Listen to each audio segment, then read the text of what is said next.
So eto na nga po, alam kong isa ka sa excited na magsimula na ang PBL All Filipino Conference ngayong Oktubre.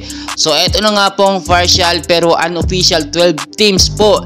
Nalalahok nga po ngayong PBL All Filipino Conference na magsisimula po ngayong Oktubre 16, 2023. So uunahin ko na po sa ating listahan ng kupunan po ng Creamline Cool Smashers, Signalist Spikers, F2 Logistic, PLDT High Speed Hitters, Choco Mucho, Flying Titans, Chertigo, Petrogas, Angels, Akari Chargers, Gear Floor Defender, Farm Fresh, Foxys, NX-LED, Charmeleon at meron pa po tayong isa na inaabangan na bagong teams po nalalahok ngayong PBL All Filipino Conference, no? Ito po yung pinakihintay natin ngayon at alam naman natin matagal tayong napahinga sa panonood sa ating mga idol.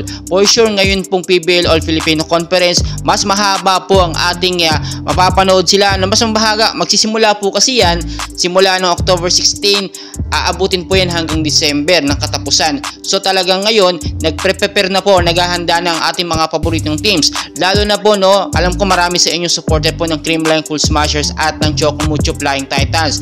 Sa Creamline Cool Smashers, ngayon po nagpa-practice na po sila kasama ang kanilang panibagong setter at ayon sa ating source, ito nga po si Mapi Galanza. So ngayon din, ang Choco Mucho Flying Titans ay medyo nagre-relax pa. Siyempre, sila yung lumaro dito sa BTB Cup 2023. So deserve nila magpahinga muna ng ilang mga linggo. And after nun, sasabak na rin po sila sa matinding training at mga practice. Ganun din ang ibang mga teams na alam natin mas lumakas pa. And for sure, may mga kukuha, no? May mga recruitment yan.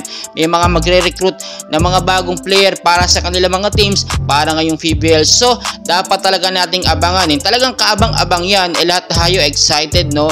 And hopefully, makita natin yung chemistry na hinahanap natin sa bawat teams. Lalo na po ngayon, no? Sa Creamline o sa CCS team, wala na po si Gia Morado. Alam kong maraming nalungkot pero masaya na rin yung part na nandun na sa Japan bilang import. Bukod po sa makakatulong siya sa pamilya niya, may enhance pa niya yung pagiging magaling na setter niya.